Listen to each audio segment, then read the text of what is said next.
Arms are the next cue on that list of cues.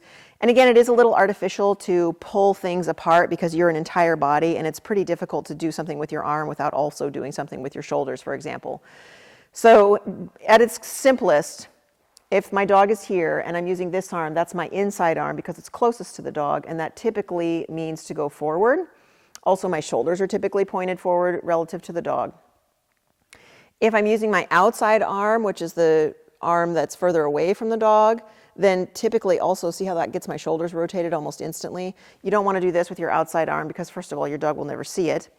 And second of all, your shoulders are still facing forward. So your outside arm, if you do this, typically also you're going to start to rotate your body. So your arm is going to initiate a series of actions that your dog will predict to mean a direction change or stop.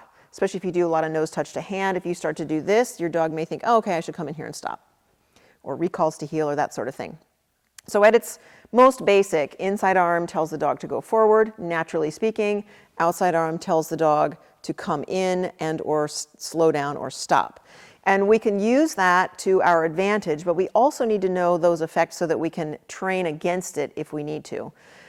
There are a lot of things I do nowadays with my arms that give a lot of information to the dogs. A lot of handlers are using a lot of verbals on course, but if you turn the volume off and watch, you'll see that still the dogs are relying on some pretty clear physical cues, and the handlers at the top of the game are pretty clear with those physical cues.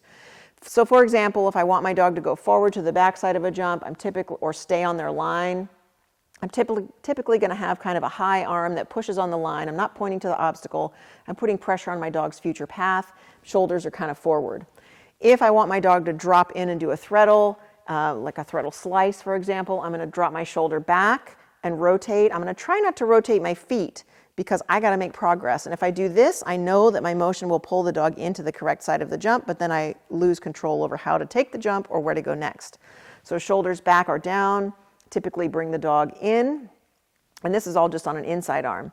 If I bring my outside arm up, especially if I rotate my feet, I know my dog will come in.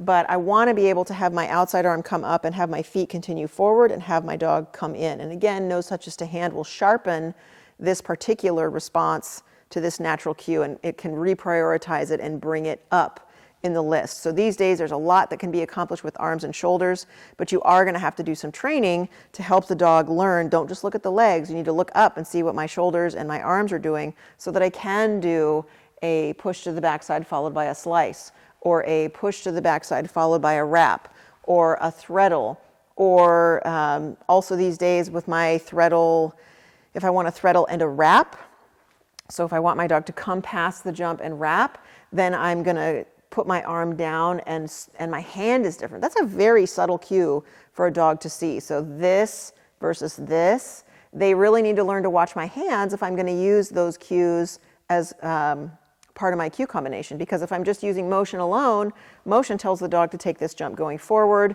If I do this, that means to go forward. But these days, if I do this, it means go to the backside. And if I do this, it means threadle. And then I can bring this arm up and have it be a front cross. So it's a threadle with a wrap. And if I do this, it's also a threadle that will bring the dog in. And then I can open up and do something like this. So there's all sorts of stuff that's going on with the arms if I know how to use them and if I can get my dog to pay attention to them. So I'm going to have to do some training to help reprioritize those natural cues so that they have more importance for the dog.